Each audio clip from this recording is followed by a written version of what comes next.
जी students, बिस्मिल्लाहिर्रहमानिर्रहीम। Students, आज का जो हमारा टॉपिक है evaluation of analytical data, chapter number 30 है। ये मैंने आपके नोट्स बुक शॉप पे जो रखवाए थे, ठीक है जी। ये चैप्टर आपका यहाँ पे अवेलेबल है, अप्लाइड केमिस्ट्री से रिलेटेड। सो इस चैप्टर में हमने डिस्कस करना है कि जब हम एनालिटिकल वर्किंग करते हैं डिफरेंट पर्पसेस के लिए, ये टॉपिक्स रिलेटेड एनालिटिकल केमिस्ट्री से हैं। यानी कि जब भी हमने केमिकल लैब्स में वर्किंग करते हैं और वर्किंग के दौरान जब भी हम मेजरमेंट्स करते हैं, तो मेजरमेंट्स के दौरान हमने किन बातों का ख्याल रखना होता है, उससे रिलेटेड हमने बातें करनी है। ठीक है, उससे रिलेटेड हमारे पास ये डिस्कशन टॉपिक्स होंगे, जिसमें फर्स्ट टॉपिक आपके पास आ रहा है सिग्निफिकेंट फिगर्स के हवाले से। सिग्निफिकेंट फिगर्स क्या होते हैं और इनको जब भी हम राउंड ऑफ करते हैं किसी भी न्यूमेरिकल एक्सप्रेशन को, न्यूमेरिकल नंबर को, तो उसको राउंड ऑफ करने के लिए क्या रूल्स हैं और उन रूल्स को किस तरीके से अप्लाई किया जाता है, ये इस क्वेश्चन में हमने देखना है। सबसे पहले एक एग्जांपल्स के जरिए हम इसको समझने की कोशिश करते हैं। फर्ज करते हैं आपके पास कोई एक ऑब्जेक्ट है और आप उस ऑब्जेक्ट को उसकी ऑब्जेक्ट की जो लेंथ है उसको मेजर करना चाहते हैं। आप उसके लिए एक स्केल यूज करते हैं और उस स्केल की एबिलिटी है कि वो मिलीमीटर्स की आपको रिपोर्ट कर सकता है, मिलीमीटर्स तक एक्यूरेसी के साथ आपको मेजरमेंट प्रोवाइड कर सकता है। ठीक, जब आप उस ऑब्जेक्ट की मेजरमेंट करते हैं, ठीक है, और उस ऑब्जेक्ट की मेजरमेंट आप किस तरीके से एक उस स्केल से कर रहे हैं जो कि आपको मिलीमीटर्स में मेजरमेंट दे रहा है। ठीक है, मिलीमीटर्स तक एक्यूरेसी के साथ मेजरमेंट दे सकता है। मिलीमीटर्स का क्या मतलब है, यानी अगर हम इस चीज को देखें तो आपके पास, इसको मैं रिटन फॉर्म में ओपन करता हूं।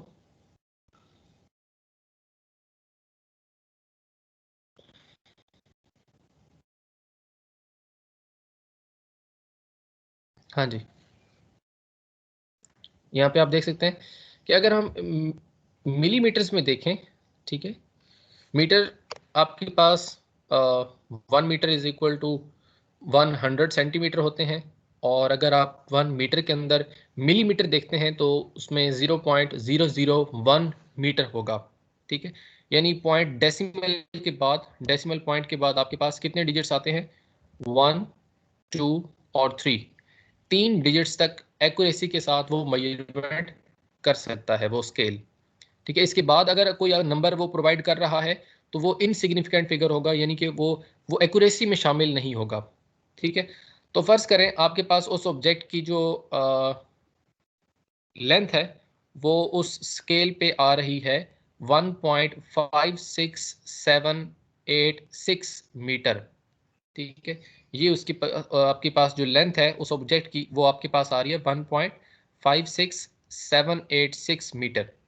तो इसमें अगर, क्योंकि हमने देखा कि वो स्केल कौन सा है जो कि मिलीमीटर तक मेजरमेंट एक्यूरेसी के साथ दे सकता है, तो आप पॉइंट के बाद देखें, एक डिजिट 5 वाला, दूसरा डिजिट 6 वाला और तीसरा डिजिट होगा 7 वाला।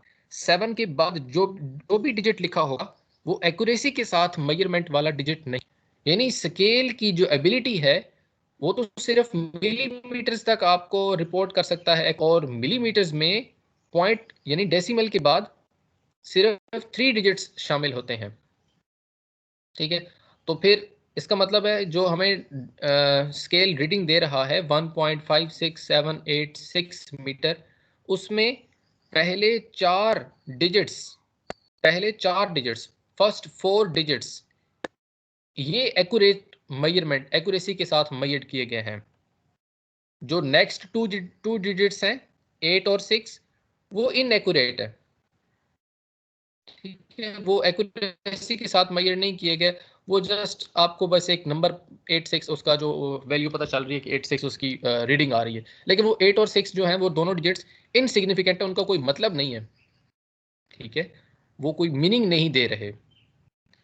सो आपके पास जो सिग्निफिकेंट फिगर्स एक किसी भी मेजर्ड वैल्यू के वो खास डिजिट्स होते हैं वो खास फिगर्स होते हैं जिन पर आप एक्यूरेसी के साथ किसी भी चीज की मेजरमेंट करते हैं। ठीक है, किसी भी चीज की एक्यूरेसी के साथ जब मेजरमेंट की जाती है तो जो डिजिट्स उस एक्यूरेसी में शामिल होते हैं उनको हम सिग्निफिकेंट फिगर्स कहते हैं। ठीक है, उनको हम सिग्निफिकेंट फिगर्स कहेंगे। अब इसी तरह और एग्जांपल के साथ इसको समझते हैं। अब आप देखें यहाँ पे, जैसे कि मैंने आपको एग्जांपल दी है, ये वैल्यू अब ऑब्जेक्ट की हमने मेजरमेंट की है जिसमें 1.567 तक, यानी फर्स्ट 4 डिजिट्स ये आपके होंगे सिग्निफिकेंट फिगर्स, और बाकी जो 2 डिजिट्स हैं 8 और 6 ये दोनों इनसिग्निफिकेंट है, उनका कोई मतलब नहीं है। ठीक है, अच्छा अब यहाँ पे ये जो 6 है ये तो टोटली इनसिग्निफिकेंट है, इसका तो यहाँ पे कोई मतलब नहीं आता। ठीक है,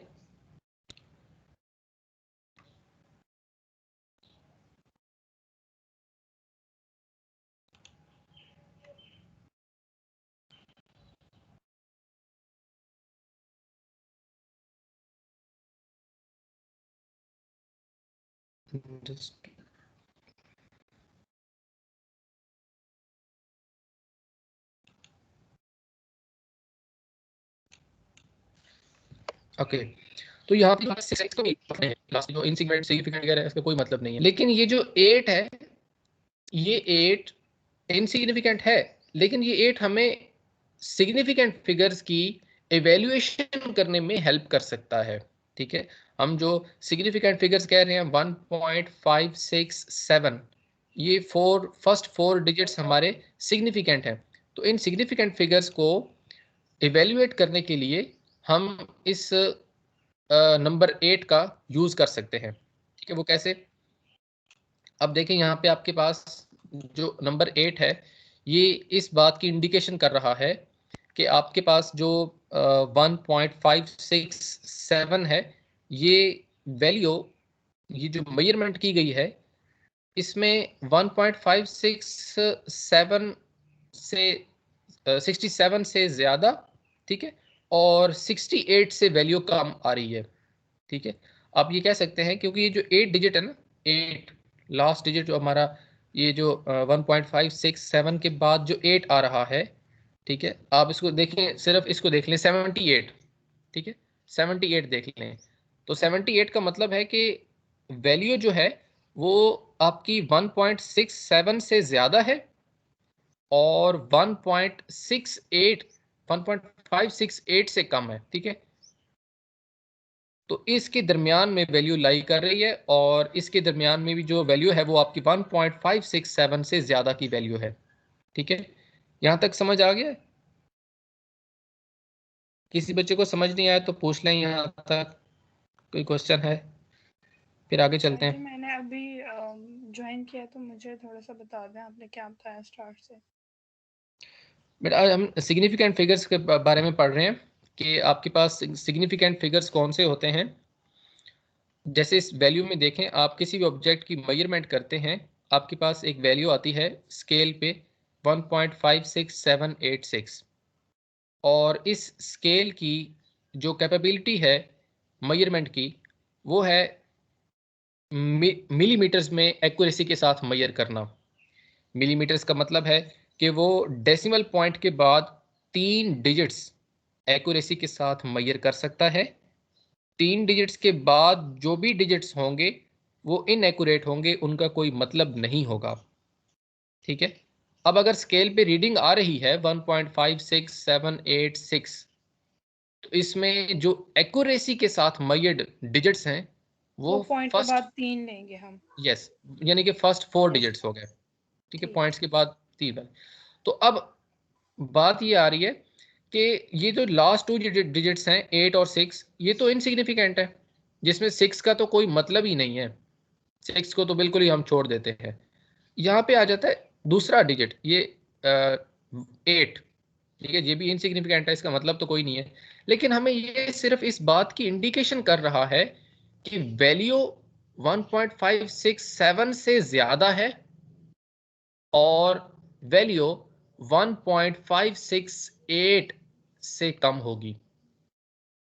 ठीक है, 78 आ रहा है, 7 के बाद 8 है, तो इसका मतलब है कि 7 से बड़ी वैल्यू आ रही है ना, 7 6 7 से बड़ी वैल्यू होगी, ठीक है, थोड़ी सी 6 7 से वैल्यू ज्यादा होगी, कितनी ज्यादा होगी ये मेजरमेंट वो स्केल नहीं बता सकता, ठीक है, क्योंकि उसकी एक्यूरेसी ही नहीं है।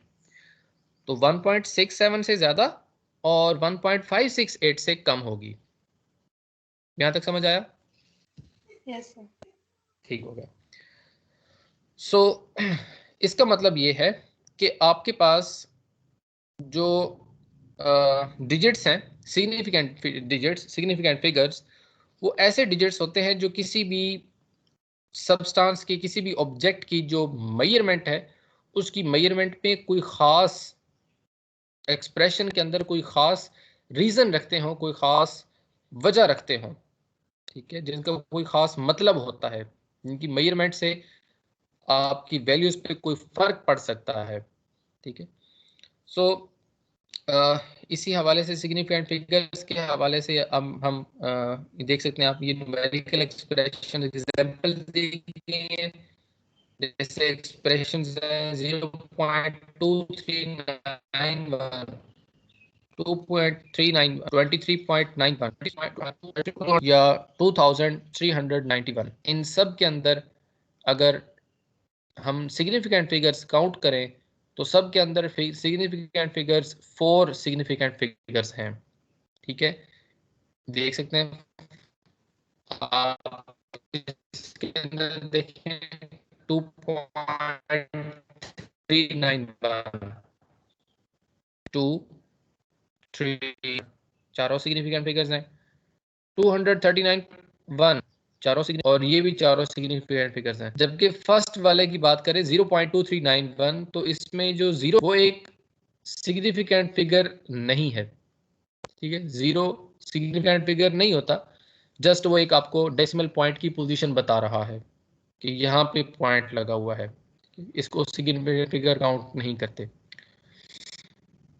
कुछ केसेस में हम जीरो को सिग्निफिकेंट फिगर काउंट करते भी हैं, जैसे कि आपके पास एक नंबर लिखा हो 8.040, इसमें चारों सिग्निफिकेंट फिगर्स होंगे 8.040, यानी पॉइंट के बाद अगर जीरो आ रहा हो एंड पर तो वो सिग्निफिकेंट फिगर कहलाएगा, वो सिग्निफिकेंट फिगर होगा।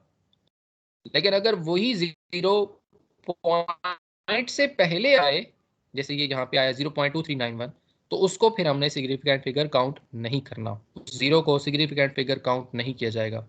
पॉइंट के बाद आता है तो फिर काउंट करना है, ठीक है, अगर पॉइंट के पहले आ जाए तो फिर उसको काउंट नहीं करना। ओके, राउंडिंग, राउंडिंग ऑफ करना, इसको भी हम एग्जाम्पल से ही समझ सकते हैं, ठीक है, सारे रूल्स वन बाय वन समझते हैं।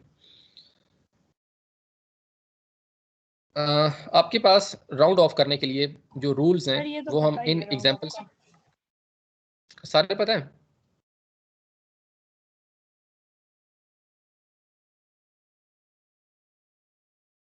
ये देखें, इसको 63, इसको हमने राउंड ऑफ करना है, तो राउंड ऑफ करने के लिए आपके पास रूल 1 और 2 अप्लाई करवाएंगे, यानी कि जब आप ऐसी फिगर को राउंड ऑफ करते हैं तो आपके पास जो पॉइंट के बाद एक डिजिट होता है, राउंड ऑफ करते वक्त आपने सिर्फ उसी एक डिजिट को लिखना होता है, ठीक है, ये देखें यहाँ पे 69.873 है, तो हमने सिर्फ एक डिजिट को लिखना है, पॉइंट के बाद सिर्फ एक डिजिट लिखना, ये राउंड ऑफ कहलाता है, ये रूल 1 है।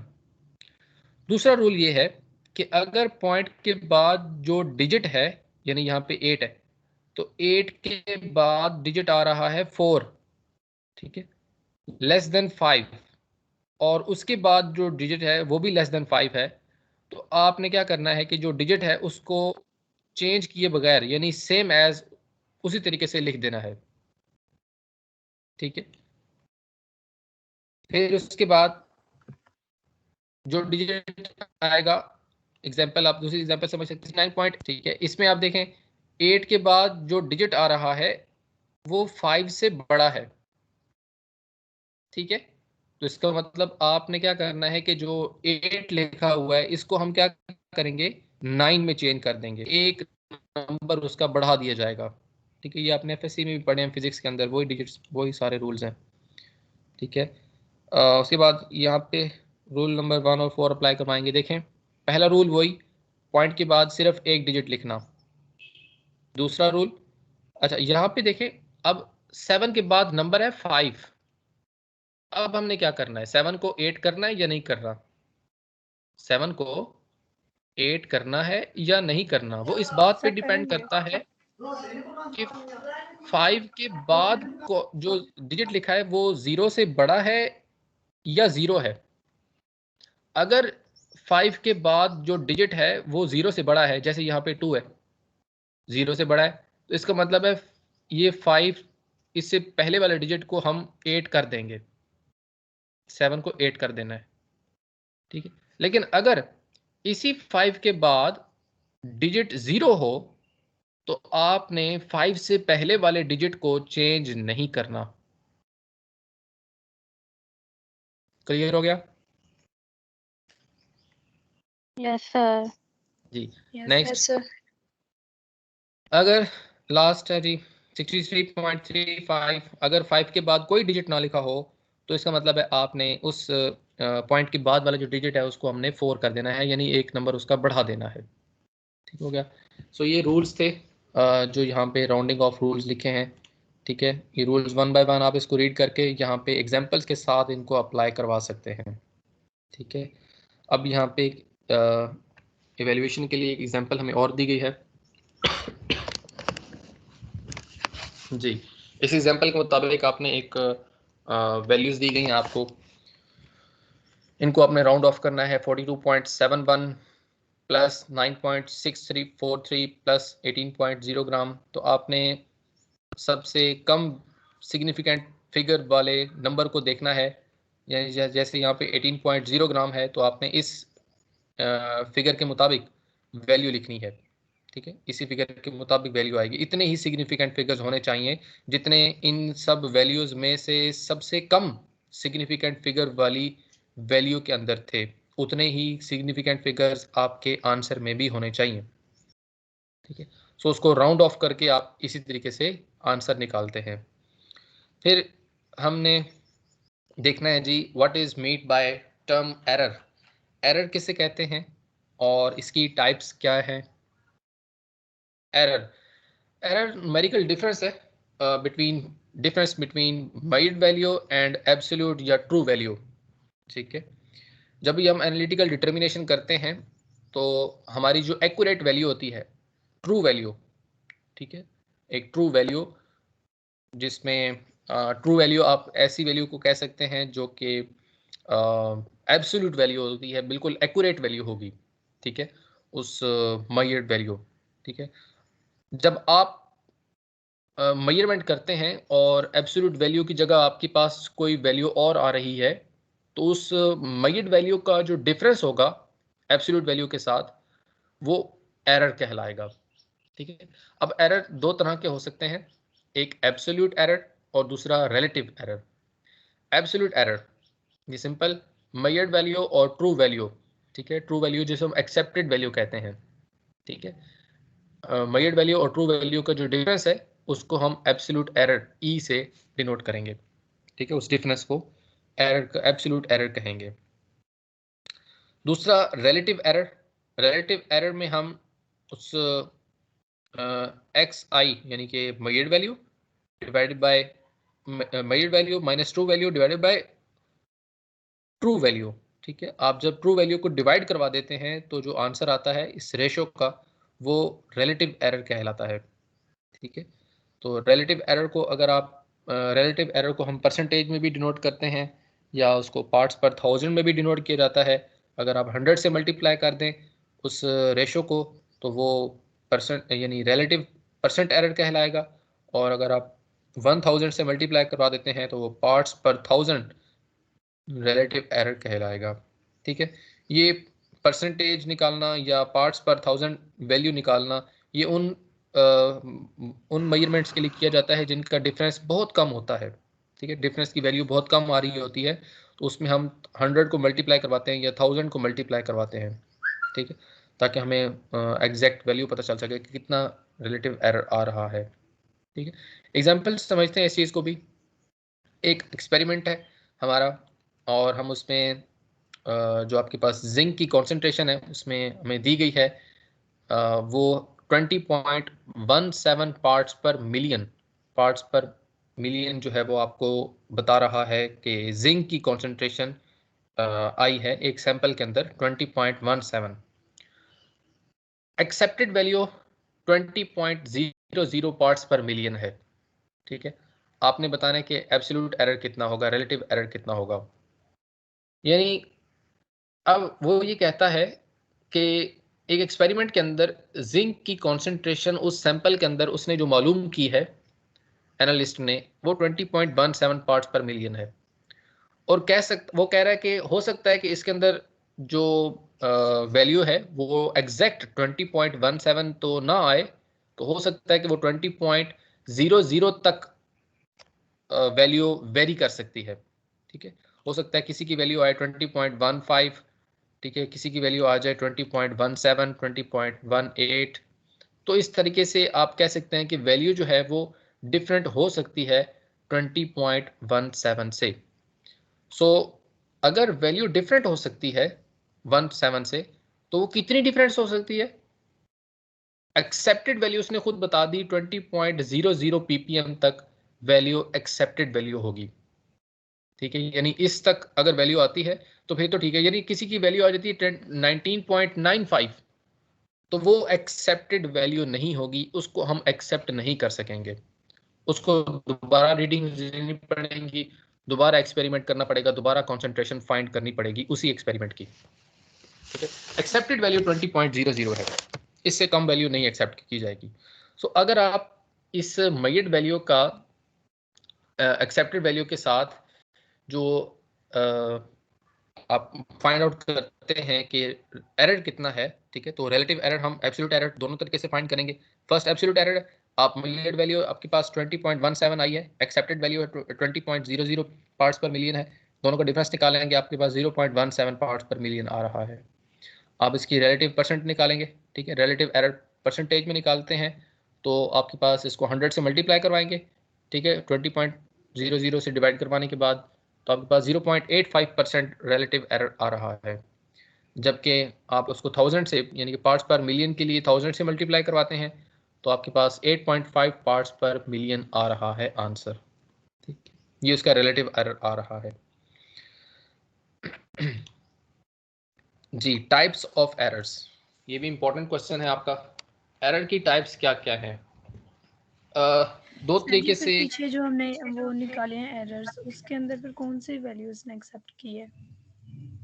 मतलब एरर्स तो हमने निकाल ली हैं, तो फिर इनका क्या मतलब, उसका रिजल्ट क्या निकलेगा? इस चीज़ का रिजल्ट ये आया है कि आपके पास जो मयड वैल्यू है और जो एक्सेप्टेड वैल्यू है उन दोनों का एरर कितना आ रहा है, उसमें एरर कितना आ रहा है। ठीक है, यानी कि एक्सेप्टेड वैल्यू उसने कही कि 20.00 पार्ट्स पर मिलियन होनी चाहिए और मयड वैल्यू कितनी आई है 20.17। तो वो कहता है कि इसमें जो डिफरेंस आया है उस डिफरेंस में आप बताएं एरर कितना है। ठीक है, एरर तो इसी तरीके से पता चलता है कि मयड और एक्सेप्टेड वैल्यू को डिफरेंस निकाला जाए, तो जो डिफरेंस आएगा उसे हम एब्सोल्यूट एरर कहेंगे। ठीक है, यानी एरर इतना आ रहा है 0.17 इसमें एरर आ रहा है। तो सर ठीक है, फिर मतलब 0.1। एरर इस तरह निकाल के फिर यही एक्सपेरिमेंट दोबारा किया जाएगा? हाँ, ताकि इस एरर को मजीद कम किया जा सके, इस एब्सोल्यूट एरर को कम किया जा सके। ठीक, ओके सर। हाँ, इस रिलेटिव एरर की जो परसेंटेज है इसको कम किया जा सके। ठीक है, ये कम करने के लिए फिर हम बार बार एक्सपेरिमेंट्स करते हैं और इस एरर को कम किया जाता है ताकि ये वैल्यू जो है वो एक्सेप्टेड वैल्यू के करीब आ सके। जी, टाइप्स ऑफ एरर्स, दो तरह के एरर्स होते हैं। एक आपके पास है डिटर्मिनेट एरर जिसे हम सिस्टमैटिक एरर कहते हैं, और दूसरा होता है इनडिटर्मिनेट एरर जिसे हम रैंडम एरर कहते हैं। ठीक है, दोनों वर्ड्स ही एक्सप्लेन करते हैं डिटर्मिनेट एरर और इनडिटर्मिनेट एरर। डिटर्मिनेट जिसको डिटरमिन किया जा सकता हो, इनडिटर्मिनेट वो एरर जिसको डिटरमिन नहीं किया जा सकता। डिटर्मिनेट एरर इसको सिस्टमैटिक एरर भी कहते हैं हो सकता है सिस्टम की वजह से आ जाए, हो सकता है आपके पास किसी इंस्ट्रूमेंट की ख़राबी की वजह से वो एरर बार बार रिपीट हो रहा हो, ठीक है। हो सकता है कि आपके पास जो वर्कर काम कर रहा है उसको पता ना चल रहा हो, उसने मेथड कोई गलत लगा दिया हो। तो ये दो तरह के एरर्स हैं जो कि हम डिस्कस करेंगे। सो डिटर्मिनेट एरर को, ये एक ऐसा एरर है जो कि बार बार रिपीट हो रहा होता है, ठीक है। यूनिडायरेक्शनल होता है, यानी हो सकता है कि वो आपके पास एक स्केल है, आप उसकी मेजरमेंट करते हैं, ठीक है, और उस स्केल से मेजरमेंट के बाद आपके पास जो एक्सेप्टेड वैल्यू है वो 5 है, ठीक है, 5 सेंटीमीटर फर्ज कर लें, और आपके पास जो आंसर आया है वो आता है 5.05 सेंटीमीटर, ठीक है, 5.05 सेंटीमीटर। तो अब जो वैल्यू आ रही है वो ज़्यादा आई है। फिर दोबारा आपने किसी और ऑब्जेक्ट की मेजरमेंट की, और उसमें एक्सेप्टेड वैल्यू थी 6 सेंटीमीटर, और आपके पास वैल्यू का आंसर आया 6.05 सेंटीमीटर। यानी हर बार जब भी आप उस स्केल से मेजरमेंट करते हैं तो 0.05 वैल्यू ज़्यादा आ रही होती है। तो इसका मतलब है वो उस इंस्ट्रूमेंट का एरर है, वो कुछ ऐसा प्रॉब्लम है जो इंस्ट्रूमेंट की वजह से आ रहा है, ठीक है। वो आपके पास जो इंस्ट्रूमेंट है, हो सकता है वो उसका कोई प्रॉब्लम हो जिसकी वजह से आपको हमेशा पॉजिटिव एरर मिल रहा है, यानी कि आपकी वैल्यू से जो आपकी ट्रू वैल्यू है, एक्सेप्टेड वैल्यू है, उस वैल्यू से हमेशा 0.05 सेंटीमीटर आपको ज़्यादा आंसर नज़र आता है, आंसर मिलता है, ठीक है, मेजरमेंट आपको ज़्यादा मिल रही है। उसका मतलब है कि ये वो एरर है जिसको आप डिटरमिन कर सकते हैं, डिटर्मिनेट किया जा सकता है, और यूनिडायरेक्शनल है, ठीक है। हो सकता है वो पॉजिटिव में आए, हो सकता है किसी बच्चे का आंसर जो है वो आए 4.05, ठीक है, वो उसमें से, यानी कि आपकी जो 5 वैल्यू उसमें से 0.95 उसमें वो कम वैल्यू दिखा रहा है, ठीक है। तो हो सकता है वो कम वैल्यू भी हो सकती है, वो ज़्यादा वैल्यू भी हो सकती है एरर की, लेकिन वो डिटर्मिनेट एरर होगा, फिक्स एरर होगा, फाइनाइट एरर होगा, बार बार रिपीटिंग एरर होगा, ठीक है। और इन एरर्स को हम मेजर कर सकते हैं, ठीक है, और उसी के मुताबिक फिर आप उस इंस्ट्रूमेंट पे अपनी वर्किंग लगाते हैं। और आपको अगर पता है कि ये इंस्ट्रूमेंट मेरा जो है ये हमेशा 0.05 सेंटीमीटर ज़्यादा रीडिंग दे रहा होता है हर ऑब्जेक्ट की, तो फिर आप अपने इस एरर को दूर कर सकते हैं, ठीक है। आपको अगर पता चल गया कि ये रिपीटिंग एरर है, तो आप उस रिपीटिंग एरर को अपनी मेजर्ड वैल्यू में से माइनस कर लेते हैं, ठीक है। तब आपको मिल जाती है आपकी ट्रू जो एक्सेप्टेड वैल्यू मिल जाती है, ठीक है। डिटर्मिनेट्स एरर को भी हम फर्दर डिवाइड कर सकते हैं, डिफरेंट टाइप्स के हो सकते हैं। इंस्ट्रूमेंटल एरर, जैसे कि मैंने आपको अभी एग्जांपल दी है कि आप जिस इंस्ट्रूमेंट के ज़रिए मेजरमेंट कर रहे हैं, हो सकता है उसी के अंदर कुछ ख़राबी हो जिसकी वजह से आपको मेजरमेंट सही नहीं मिल रही, ठीक है। आप कोई वॉल्यूम मेजर कर रहे हैं किसी पाइपेट के थ्रू, या किसी भी तरह की रीडिंग ले रहे हैं, तो वो अगर इंस्ट्रूमेंट का कुछ एरर है, इंस्ट्रूमेंट में कुछ प्रॉब्लम है, वो हो सकता है उसमें कुछ रेजिस्टेंस हो सकता है उसके कुछ जो पार्ट्स हैं वो ख़राब हुए हुए हों, उनको जंग लग गया हो, ठीक है। तो ये प्रॉब्लम्स जो हैं वो उस इंस्ट्रूमेंट की वजह से हो सकते हैं। आप जो मेजरिंग फ्लास्क यूज़ कर रहे हैं, हो सकता है उस फ्लास्क के अंदर जो है वो जो रीडिंग दी गई है उसके मुताबिक उसके अंदर जो जगह है वो ना हो, ठीक है, जगह उतनी कम हो और रीडिंग ज़्यादा दी गई हो, ठीक है। तो वो थोड़ी बहुत जो है वो जो एरर्स इंस्ट्रूमेंट की वजह से आते हैं उनको हम इंस्ट्रूमेंटल एरर्स कहते हैं, ठीक है। तो ये भी डिटर्मिनेट एरर्स हैं, इनको आप मालूम कर सकते हैं वो कितना एरर होगा। मेथड एरर दूसरी टाइप है। ये आप जो मेथड अप्लाई करवाते हैं किसी भी मेजरमेंट में, हो सकता है उस मेथड में कुछ खराबी हो, ठीक है।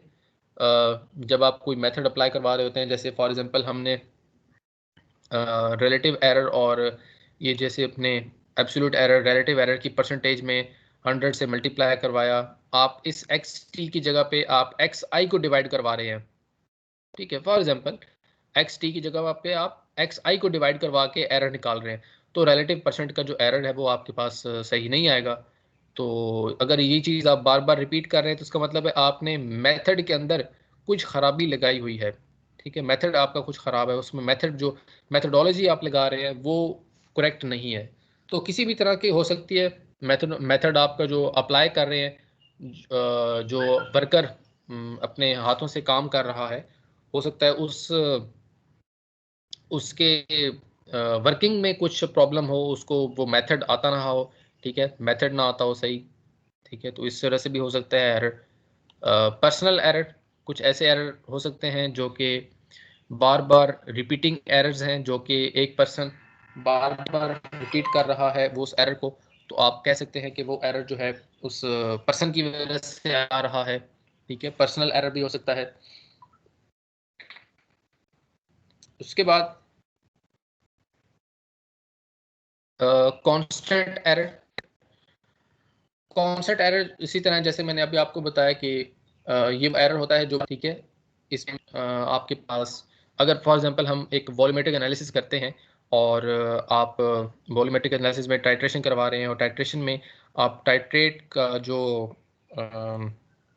वॉल्यूम है वो किसी बीकर में ऐड कर रहे हैं, और उस ऐड करने के लिए 5 ml की जो आप पाइपेट इस्तेमाल करते हैं या 25 ml की पाइपेट इस्तेमाल कर रहे हैं, तो अगर ड्रॉप गिरता है, फर्ज कर लें 5 ml की पाइपेट में से एक छोटा सा ड्रॉप नीचे गिर जाता है, ठीक है, और दूसरी पाइपेट है वो 25 ml की पाइपेट है, उसमें से एक छोटा सा ड्रॉप नीचे गिर जाता है, तो आप देख सकते हैं कि जो एरर होगा वो दोनों में आएगा, ठीक है, लेकिन 5 ml वाले जो एरर होगा वो कम होगा बनिस्बत 25 ml वाली पाइपेट की, ठीक है जी।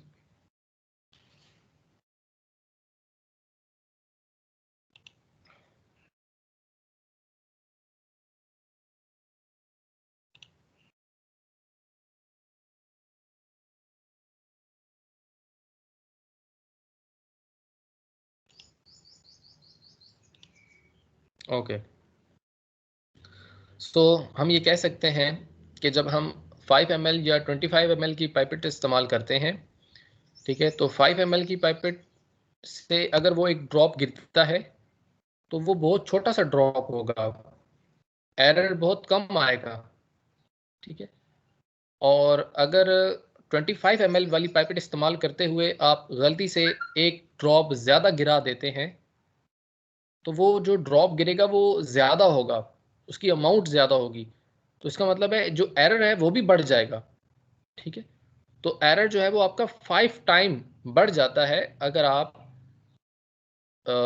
5 ml पाइपेट की जगह पे 25 ml की पाइपेट इस्तेमाल करते हैं, ठीक है, टाइट्रेशन के दौरान। तो इस तरीके से हम जो कांस्टेंट एरर्स हैं उनको मालूम कर सकते हैं, हमें पता होता है कि ये एरर जो है वो कांस्टेंट है, ये बार बार रिपीटिंग एरर है, इसको हम डिटर्मिनेट करके तो इसको मिनिमाइज कर सकते हैं, इसको अपनी वैल्यू में से माइनस कर सकते हैं एक्यूरेट वैल्यू के लिए। प्रोपोर्शनल एरर्स हैं जो कि इम्प्योरिटी की वजह से आते हैं, किसी भी सैंपल के अंदर अगर इम्प्योरिटी मौजूद है तो उस इम्प्योरिटी की वजह से अगर कोई एरर आ रहा है तो उस एरर को हम नाम देते हैं प्रोपोर्शनल एरर, और ये प्रोपोर्शनल एरर डिपेंड करता है कि इम्प्योरिटी की अमाउंट कितनी है। अगर इम्प्योरिटी किसी साइज में मौजूद है तो उसका साइज कितना है, ठीक है, तो इस तरीके से हम इम्प्योरिटी की अमाउंट पे ये प्रोपोर्शनल एरर डिपेंड करता है। करेक्शन, जैसा कि मैंने अभी आपको बताया कि ये डिटर्मिनेट एरर की आप करेक्शन कर सकते हैं, क्योंकि ये रिपीटिंग एरर होता है, पीरियोडिक एरर होता है, यानी बार बार रिपीट होना, तो इसको आप अपने इंस्ट्रूमेंट से मेजर करते वक्त इस वैल्यू को माइनस कर लेते हैं, और आपको डिटर्मिनेट एरर जब ख़त्म हो जाता है तो आपको एग्जैक्ट वैल्यू जो है वो मालूम हो सकती है, ठीक है, इसको आप मिनिमाइज कर सकते हैं, आप इसकी एक्यूरेट वैल्यू हासिल कर सकते हैं। दूसरे टाइप के एरर्स होते हैं इनडिटर्मिनेट एरर्स, जिनको हम फाइंड आउट नहीं कर सकते, ठीक है, जिनको रैंडम एरर्स भी या एक्सीडेंटल एरर्स भी कहते हैं, ठीक है, जो गलती से आपकी वर्किंग के दौरान एरर्स आते हैं, ठीक है, आप लैब में वर्क कर रहे होते हैं और लैब में वर्किंग के दौरान जो एरर्स आते हैं जिनको आप फाइंड आउट नहीं कर सकते कि ये एरर कितना एरर आ रहा है, ये एरर किस वजह से आ रहा है, ठीक है, और ये एरर रिपीटिंग एरर नहीं होते, रैंडम एरर होते हैं। अगर आप दूसरी बार रीडिंग लेते हैं तो वो थोड़ी सी रीडिंग जो है वो कम आ रही होती है, तीसरी बार रीडिंग लेते हैं थोड़ी सी ज़्यादा आ जाती है, चौथी बार रीडिंग लेते हैं थोड़ी सी मज़ीद कम आ जाती है। तो ये रीडिंग बार बार जो फ्लक्चुएट कर रही है आपकी ट्रू वैल्यू से, इसका मतलब है ये इनडिटर्मिनेट एरर है, यानी वो यूनिडायरेक्शनल नहीं है, हो सकता है कभी ज़्यादा आए, हो सकता है कभी कम आ जाए। ठीक है, ये फ्लक्चुएट कर सकता है बार बार, ये एरर इस तरीके का एरर होता है। ठीक है, पॉजिटिव नेगेटिव दोनों तरीके से वो फ्लो हो सकता है। जी अच्छा, अब बात ये आती है कि जब आप मेजरमेंट्स लेते हैं तो उन मेजरमेंट्स में हम उन मेजरमेंट्स की एक्यूरेसी देख सकते हैं। ठीक है, या एक्यूरेसी किसे कहते हैं। अब जब भी आपने मेजरमेंट्स लेनी है तो उनमें मीन वैल्यू का मतलब है कि एवरेज वैल्यू कितनी होगी। आप 2 से 3 वैल्यूज लेते हैं और 3 वैल्यूज का एक एवरेज वैल्यू निकालते हैं, ट्रू वैल्यू निकालते हैं, मीन वैल्यू निकाल लेते हैं। जब उस मीन वैल्यू को ट्रू वैल्यू में से माइनस किया जाता है तो आपके पास एक्यूरेसी आती है। एक्यूरेसी को हम परसेंटेज के अंदर डिनोट करते हैं। इसको समझने के लिए हम एक एग्जांपल कंसीडर करते हैं। फर्ज करें आपके पास एक सैंपल दिया गया है और उस सैंपल के अंदर जो सल्फर है वो 20.50 बताई जा रही है, 20.50। आप एक मेथड लगाते हैं और उस मेथड से आपके पास जो सल्फर की परसेंटेज है उसी सैंपल के अंदर वो मालूम होती है आपको 20.0, 20.55, 20.60, 20.65। आप उन सब वैल्यूज का मीन वैल्यू निकालते हैं विच इज 20.65। यानी आपने एक मेथड लगाया और उस मेथड से आपने उस सैंपल के अंदर जो सल्फर की अमाउंट थी वो मालूम की है विच इज मीन वैल्यू 20.65%। ठीक है, सल्फर की आपने परसेंटेज निकाल ली। अब इसमें देखना है कि इसमें एक्यूरेसी कितनी है, आपने कितने परसेंट एक्यूरेसी के साथ काम किया है। ठीक है, तो इसकी आप एक्यूरेसी निकालने के लिए आपके पास जो मीन वैल्यू है उसको आप ट्रू वैल्यू में से माइनस करवाते हैं, आपके पास एक्यूरेसी आती है 0.15%। ठीक है, एक्यूरेसी बहुत कम है, एक्यूरेसी को मजीद आपको बढ़ाना पड़ेगा। ठीक है, जो एक्यूरेसी आई है 0.15%, इसको आपको मजीद बढ़ाना है, यानी आपने जो मीन वैल्यू निकाली है उसको मजीद कम करना पड़ेगा, इसके करीब लाना पड़ेगा। 20.65 और 20.50 काफ़ी डिफरेंस है, 15 पॉइंट्स का डिफरेंस आ रहा है। तो इस डिफरेंस को कम करना पड़ेगा, आपको मजीद वर्किंग करनी पड़ेगी, दोबारा एक्सपेरिमेंट करें और दोबारा इसकी वैल्यू को इसके करीब लेकर आए। ठीक, अच्छा, अब इसी तरीके से अगर हम सेकंड मेथड अप्लाई करवाते हैं, ठीक है, और सेकंड मेथड में हमारे पास रीडिंग आती है, सॉरी, फर्स्ट मेथड के लिए आपके पास रीडिंग आ रही है 20.40 और सेकंड मेथड में आपके पास आ रही है 20.65। ठीक है, यानी आपने दूसरा मेथड अप्लाई किया और दूसरे मेथड में जब आप डिफरेंस वैल्यू निकालते हैं तो वो आती है 20.40। ठीक है, मैंने फर्स्ट किया इसको फर्स्ट कह लिया, तो आप इसको फर्स्ट कह लें। ठीक है, फर्स्ट ये होगी, सेकंड ये होगी। तो सेकंड मेथड आपने अप्लाई करवाया, उससे आपके पास वैल्यू आती है 20.40 मीन वैल्यू। आप दोबारा डिफरेंस लेंगे, अब देखें एक्यूरेसी आपके पास आई है 0.10%। ठीक है, नेगेटिव साइन को निगलेक्ट कर देंगे आप, बड़ी वैल्यू में से आपके पास 20.50 बड़ी वैल्यू है। एक्यूरेसी के आप वैल्यू जो है वो आप पॉजिटिव साइन के साथ ही रिप्रेजेंट करते हैं। तो अब आप यहाँ पे देख सकते हैं कि 20.40 जो वैल्यू है इसके मुताबिक भी आप दूर हैं, अभी भी एक्यूरेसी आपकी एग्जैक्ट नहीं आई है, अभी भी एक्यूरेसी से आप दूर हैं। नो डाउट कि 40 वैल्यू 65 से 65 की निस्बत 40 वैल्यू का आना ये ज़्यादा सही है। ठीक है, आप 50 के करीब तो आ गए, लेकिन आप 50 से नेगेटिवली दूर चले गए हैं, 20.40 पे चले गए हैं। तो आपको मज़ीद दोबारा एक्सपेरिमेंट करना पड़ेगा, आपको 50 के करीब आना होगा, 45, 46, इस तरीके से आप उसके परसेंटेज एक्यूरेसी को बढ़ाते चले जाएंगे। तो इस तरीके से हम एक्यूरेसी को रिप्रेजेंट करते हैं। एक्यूरेसी मीन वैल्यू और ट्रू वैल्यू का डिफरेंस होती है। ये हमें रिजल्ट्स के करीब लाने में, रिजल्ट्स की जो एक्यूरेस वैल्यूज़ हैं, आपकी जो मीन वैल्यूज़ हैं, उनको आपकी ट्रू वैल्यूज़ के करीब लाने में मदद करता है। ठीक है,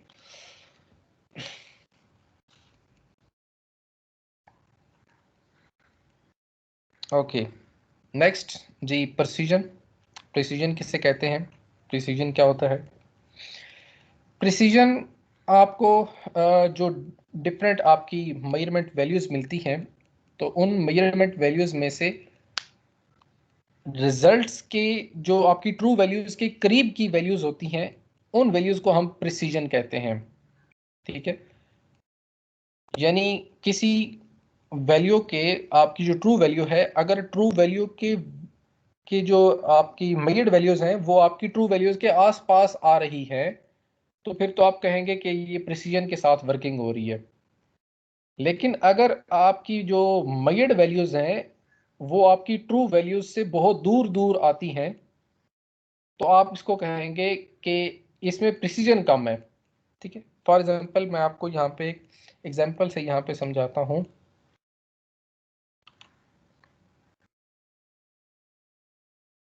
हाँ जी, ये आपके पास आ गई है। फर्ज करते हैं कि आपके पास ट्रू वैल्यू है, एक आपके पास ट्रू वैल्यू आ रही है विच इज़ 2.75। ठीक है, ये आपके पास एक ट्रू वैल्यू है। अब आपने मेजरमेंट की, ठीक है, फॉर एग्जांपल ये आप कोई भी मेजरमेंट कर रहे हैं किसी भी तरह की, चाहे आप लेंथ मेजर कर रहे हैं, वॉल्यूम मेजर कर रहे हैं, किसी भी तरह की मेजरमेंट है, ठीक है, जिसकी ट्रू वैल्यू जो एक्सेप्टेड वैल्यू है वो है 2.75। ठीक है, यानी इसकी वैल्यू करीब करीब आनी चाहिए। तो अब एक वर्किंग करते हैं। ठीक है, फर्ज करें जी महम वर्किंग कर रही हैं और उन्होंने पहली वैल्यू निकाली है विच इज़ 2.74। ठीक है, उन्होंने दोबारा मेजरमेंट ली, सेकंड मेजरमेंट, और सेकंड मेजरमेंट में जो आंसर आया उनके पास वो था, बिल्कुल का साइन लगाते हैं जी, सेकंड मेजरमेंट ली, सेकंड मेजरमेंट में जो उनके पास आंसर था वो आता है 2.76। ठीक है, और फिर उन्होंने थर्ड मेजरमेंट ली। ठीक है, थर्ड मेजरमेंट में उनके पास आंसर आता है 2.75। देन फोर्थ मेजरमेंट ली, फोर्थ मेजरमेंट में उनके पास आंसर आता है 2.77। ठीक, अब आप देख सकते हैं कि उन्होंने 4 मेजरमेंट्स ली हैं और चारों मेजरमेंट्स में जो वैल्यू है वो ट्रू वैल्यू के बहुत ही करीब, यानी आसपास ही लाई कर रही है। 2.74 करीब है, एक नंबर कम है जस्ट। 2.76, 2.75 हो सकता है ट्रू वैल्यू भी मैच कर जाए, ऐसा भी हो सकता है। ठीक है, एक्यूरेट, बिल्कुल एक्यूरेसी जो है वो 100% भी हो सकती है। ठीक है, जैसे ट्रू वैल्यू के साथ जो है वो थर्ड मेजरमेंट बिल्कुल मैच कर रही है। तो अब चारों मेजरमेंट्स हमारी ट्रू वैल्यू के बिल्कुल आसपास आ रही हैं, तो ये है प्रिसीजन, इसको कहते हैं हाई प्रिसीजन। ठीक है, इसमें हमारे पास प्रिसीजन बहुत हाई है। अब अगर फर्ज करें यही 4 मेजरमेंट्स दोबारा कोई और स्टूडेंट लेता है, ठीक है, और वो स्टूडेंट जो है इस तरीके से मेजरमेंट ले रहा है, उसके पास आंसर आता 70, उसके पास उसने दूसरी मेजरमेंट ली, देन दूसरी मेजरमेंट का आंसर उसके पास आया 2.68। उसने तीसरी मेजरमेंट ली, उसके पास आंसर आया 2.79। उसने फोर्थ मेजरमेंट ली, उसके पास आंसर आया 3.00। जी, तो ये आपके पास आंसर्स आ रहे हैं। ठीक है, चलिए इसे थोड़ा सा कम कर लेते हैं, 2.80। हाँ जी, अब आप देख सकते हैं कि अब जो वैल्यूज़ आ रही हैं उनका डिफरेंस बहुत ज़्यादा है। ठीक है, पहली वैल्यू 2.703, ठीक है, सेकंड वैल्यू 2.68 आ गई, फिर उसमें 2.79 आ गई, फिर 2.80 पे चली गई। इन वैल्यूज़ में डिफरेंस बहुत ज़्यादा आ रहा है और हमारी जो ट्रू वैल्यू है उसके उस वैल्यू के आस पास नज़र नहीं आ रही कोई वैल्यू भी। ठीक है, हो सकता है कि एक वैल्यू इसमें 2.75 भी आ जाए, इस मेजरमेंट में 2.75 भी वैल्यू आ सकती है, लेकिन ये वैल्यूज प्रिसीजन के साथ नहीं ली गई, इन वैल्यूज को एक्सेप्ट नहीं किया जा सकेगा। प्रिसीजन का मतलब है कि जो वैल्यूज का डिफरेंस होगा वो बहुत कम होगा। ठीक है, जैसे यहाँ पे 2.75 इसके लिए डिफरेंस हो सकता है 2.74, 2.73, 2.76, 2.77। ठीक है, बस एक हद हो जिससे वैल्यू बहुत ज़्यादा डिफरेंस, आपकी जो मेजर्ड वैल्यूज हैं उनमें अगर डिफरेंस बहुत ज़्यादा होगा तो आप उनको उनको प्रिसीजन नहीं कह सकते, वो प्रिसाइज्ड वैल्यूज नहीं होंगी। ठीक है, तो जब भी आप एक मेजरमेंट करते हैं तो अगर ट्रू वैल्यूज के आसपास वैल्यूज आती हैं तो उन वैल्यूज को आप प्रिसीजन के साथ मेजरमेंट कह सकते हैं। ठीक है, वो वैल्यूज एक्सेप्टेबल होंगी। और अगर वो वैल्यूज आपकी ट्रू वैल्यूज से दूर दूर आती हैं, उनका दरमियान डिफरेंस बहुत ज़्यादा आ रहा हो, डिफरेंस बहुत ज़्यादा हो, तो वो प्रिसीजन वैल्यूज नहीं होगी, वो प्रिसीजन नहीं होगी उन मेजरमेंट्स में, तो आपको फिर दोबारा मेजरमेंट करनी पड़ेगी। ठीक है, तो ये था प्रिसीजन और एक्यूरेसी। ठीक है, यहाँ पे भी एग्जांपल दी गई है, जैसे आप यहाँ पे एग्जांपल ले सकते हैं कि इलिस्ट्रेशन के लिए सपोज करें जी आप एक एलिमेंट की एलॉय के अंदर परसेंटेज मालूम करते हैं और वो एलॉय के अंदर जो एलिमेंट की परसेंटेज है वो आ रही है 2.63, 2.61 एंड 2.62, और यही वैल्यूज एक दूसरा एनालिस्ट भी मेजर करता है और उसके पास वैल्यूज आती हैं 2.70, 2.75 एंड 2.80।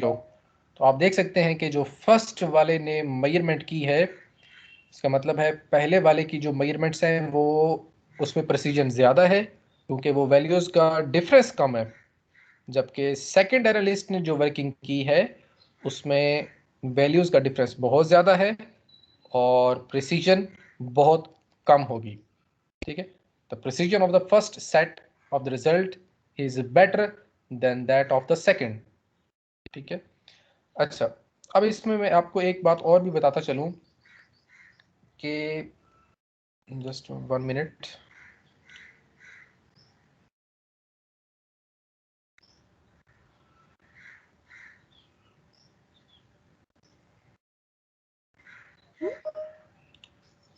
ओके, सो अब आपको यहाँ पे मैं एक और बात बताता चलूं कि जब आप ये मेजरमेंट्स लेते हैं, ठीक है, फॉर एग्जांपल हम इसी की बात कर लेते हैं जो हमने सामने मेजरमेंट्स ले रखी हैं। ठीक है, प्रिसीजन और एक्यूरेसी की एग्जांपल समझते हैं जी। यहाँ पे आप देखें,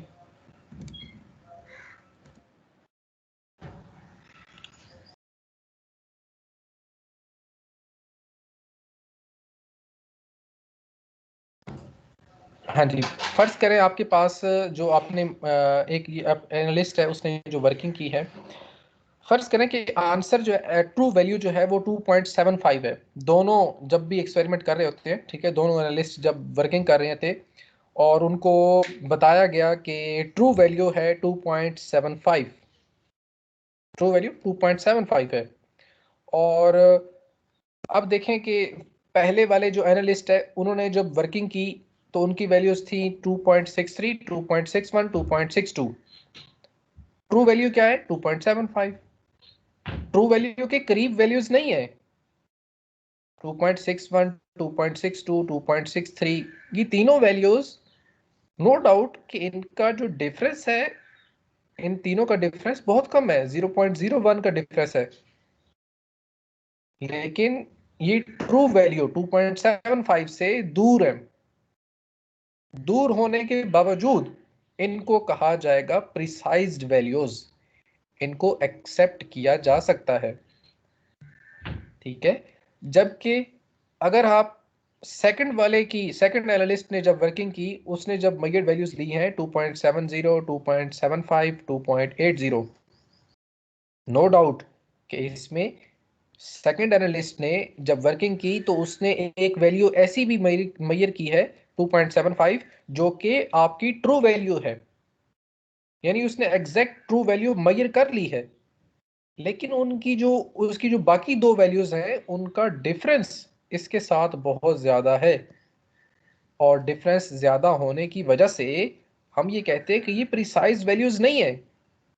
चाहे उसने एक वैल्यू बिल्कुल एग्जैक्ट 100%, उसने कोई एरर की नहीं है इसमें, बिल्कुल एक्यूरेसी के साथ मेजर कर ली है, एक्यूरेसी तो इसमें हाई है, लेकिन प्रिसाइज नहीं है, प्रिसीजन नहीं है। तो याद रखिएगा, अगर वैल्यूज में प्रिसीजन ना हो, जैसे यहाँ पे है 2.70, 2.75, 2.80, एक्यूरेसी हाई है, वैल्यूज एक्यूरेट मिल गई हैं, हो सकता है एक वैल्यू एक्यूरेट एक्यूरेट आ गई है 2.75, 2.75, लेकिन प्रिसीजन नहीं है, प्रिसीजन ना होने की वजह से इन वैल्यूज को एक्सेप्ट नहीं किया जा सकता। दूसरी वैल्यूज को एक्सेप्ट किया जा सकता है, जो ऊपर हमने वैल्यूज देखी हैं 2.63, 2.61, 2.62, नो डाउट के वो रिजल्ट से बहुत दूर है, रिजल्ट से दूर है, लेकिन इन वैल्यूज को एक्सेप्ट किया जा सकता है। इसके मेथड, इस वर्किंग वाले जो वर्कर है उसको एक्सेप्ट किया जा सकता है कि ये वर्किंग ठीक कर रहा है, लेकिन जो सेकंड वर्कर है जिसने ये वैल्यूज निकाली हैं उनको हम फेल करवा देंगे, वो उसकी वर्किंग सही नहीं है, उसने वर्किंग सही नहीं की है, ठीक है। उसको कहेंगे जी आप दोबारा रिपीट करें अपना एक्सपेरिमेंट, आपने जो वैल्यूज निकाली हैं वो सही नहीं है, ठीक है। उसकी भी सही नहीं थी, लेकिन उसमें प्रिसीजन ज़्यादा है। तो होप सो ये आपको प्रिसीजन और एक्यूरेसी का कॉन्सेप्ट क्लियर हो गया होगा। कुछ डाउट है तो पूछ ले।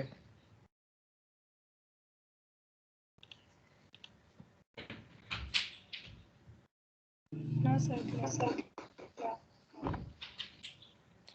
हाँ जी, ठीक है जी, यहीं तक आज हम डन करते हैं। सर फिर ग्राफ बनने में है। प्रिसीजन के हवाले से ग्राफ है, ये देखें, ये देखें, ग्राफिकल एक्सप्लेनेशन भी इसी हवाले से बताई जा रही है कि आपने सिंगल क्वांटिटी की जब मेजरमेंट ली तो उसमें प्रिसीजन बहुत हाई थी फर्स्ट वाले में, ठीक है, और सेकंड वाले की वैल्यूज बहुत ज़्यादा दूर दूर तक जा रही थी, ठीक है। आप देखें यहाँ पे ये जो वैल्यूज हैं, देखें 2.70, 2.80, यानी डिफरेंस बहुत ज़्यादा आ रहा है, 2.70 से लेकर 2.80, यानी डिफरेंस बहुत ज़्यादा है, ठीक है।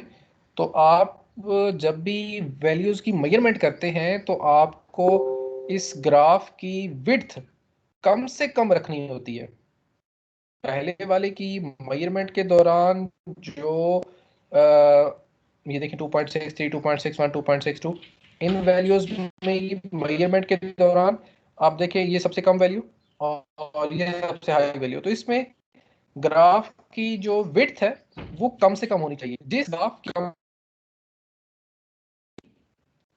उसका मतलब होगा कि वो वैल्यूज प्रिसाइज्ड वैल्यूज हैं, उन वैल्यूज की मेजरमेंट में हाँ जी उसमें प्रिसीजन ज्यादा है, ठीक है। ग्राफ की विड्थ अगर कम होगी, मेजर्ड वैल्यूज की ग्राफ की विड्थ कम होने का मतलब है प्रिसीजन ज्यादा, और ग्राफ की विड्थ अगर ज्यादा है तो उसका मतलब है प्रिसीजन नहीं है, सेकंड वाले को एक्सेप्ट नहीं कर सकते, प्रिसीजन नहीं है, ठीक है। सो ये ग्राफ की विड्थ होती है जो हमें बताती है कि प्रिसीजन उस मेजर वैल्यूज में है या नहीं है। प्रिसीजन नहीं होगी तो एक्सेप्ट नहीं किया जा सकता, प्रिसीजन होगी तभी आप वैल्यूज को एक्सेप्ट कर सकते हैं, चाहे वो आपकी ट्रू वैल्यूज से दूर, लेकिन उन वैल्यूज को एक्सेप्ट कर सकते हैं, ठीक है। दूर है, आप एक्सपेरिमेंट दोबारा रिपीट करवाएंगे, नो डाउट एक्सपेरिमेंट दोबारा रिपीट होगा, लेकिन इन वैल्यूज को ट्रू किया जा सकता है। उस वर्कर की, उस एनालिस्ट की जो वर्किंग है उसको हम कह सकते हैं कि जी हाँ इस वर्कर ने ठीक काम किया है, इसको वर्किंग करना आता है। लेकिन सेकंड वाले ने नो डाउट कि उसने एक वैल्यू ऐसी भी निकाल दी है, तुक्का लग गया 2.75 वाला, जो ट्रू वैल्यू है, लेकिन इसमें प्रिसीजन नहीं है, इसलिए इस वर्कर की जो वर्किंग है उसको एक्सेप्ट नहीं किया जा सकता। इस वर्कर को हम जॉब से फारिग कर देंगे और फर्स्ट वाले को जॉब पे रख लेंगे। क्लियर हो गया? Yes, sir. Yes, sir. चलो यहीं तक आज हम डन करते हैं। नेक्स्ट लेक्चर में इंशाल्लाह फिर हम आगे चलेंगे। Allah Hafiz, sir. Allah Hafiz, sir. Hafiz. Okay जी, अल्लाह हाफिज़। अल्लाह हाफ़िज़।